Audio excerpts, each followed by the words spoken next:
ओम शांति। आज 8 डिसेम्बर 2024 अव्यक्त महावाक्य पुनरावृत्ति 13 फेब्रुआरी 2003। ओम शांति। आजिर मुरलीर सारांश। वर्तमान निजर दयालु एवं दाता स्वरूप को प्रत्यक्ष कर। वर्तमान निजर दयालु एवं दाता स्वरूप को प्रत्यक्ष कर।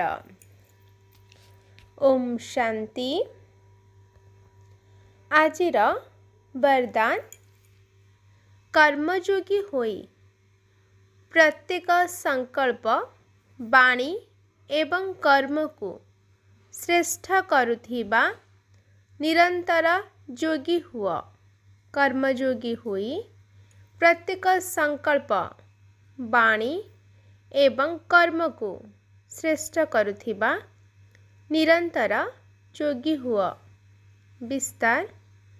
कर्मयोगी आत्मार प्रत्येक कर्म योगयुक्त एवं युक्तियुक्त होइथिबा। जदि कौनसी कर्म युक्तियुक्त हेउ नाही तेबे जानि निय योगयुक्त नुहे।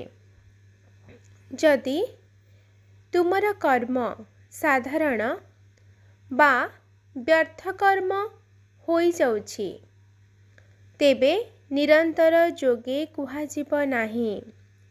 कर्मयोगी अर्थात प्रत्येक सेकेंड प्रत्येक संकल्प प्रत्येक वाणी श्रेष्ठ हेबा दरकार। तेबे श्रेष्ठ कर्मर लक्षण हेला निजे मध्य संतुष्ट एवं अन्य माने मध्य संतुष्ट। एही भली आत्मा ही निरंतर योगी होइथांती। आजिर स्लोगान। स्वयं प्रिय लोकप्रिय एवं प्रभु प्रिय आत्मा ही वरदानी मूरत अटंती। स्वयं प्रिय लोकप्रिय एवं प्रभु प्रिय आत्मा ही वरदानी मूरत अटंती। आजिर याद प्यार।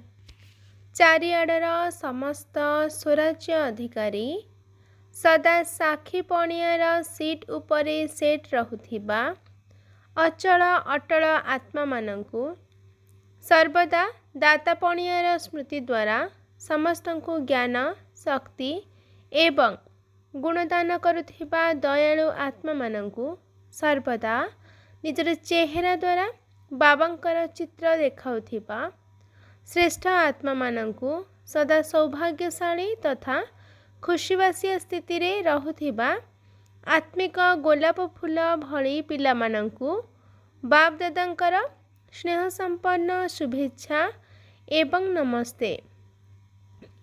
आम समस्त आत्मा मानंकु स्वराज्य अधिकारी करी साक्षी पणियार सीट उपरे सेट करुथिबा प्रिय बाप दादांकु पदम पदम गुणा अभिनंदन शुभेच्छा शुभेच्छा शुभेच्छा।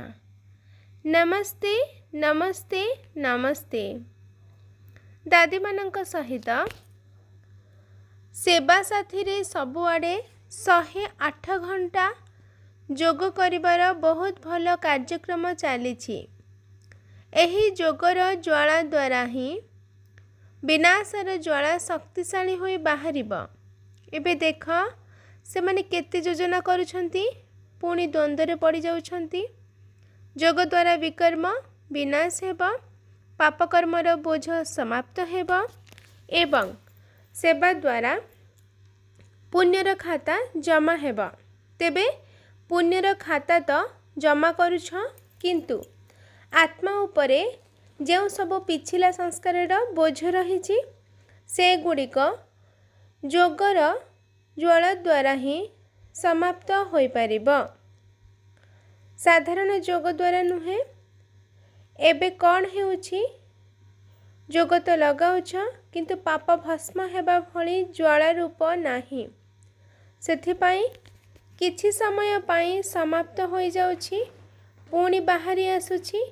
सेथिपाई देख रावण को किपरि मारुछंती, ताको जलाउछंती, पुणी हाड़ को पानी रे भसाउछंती।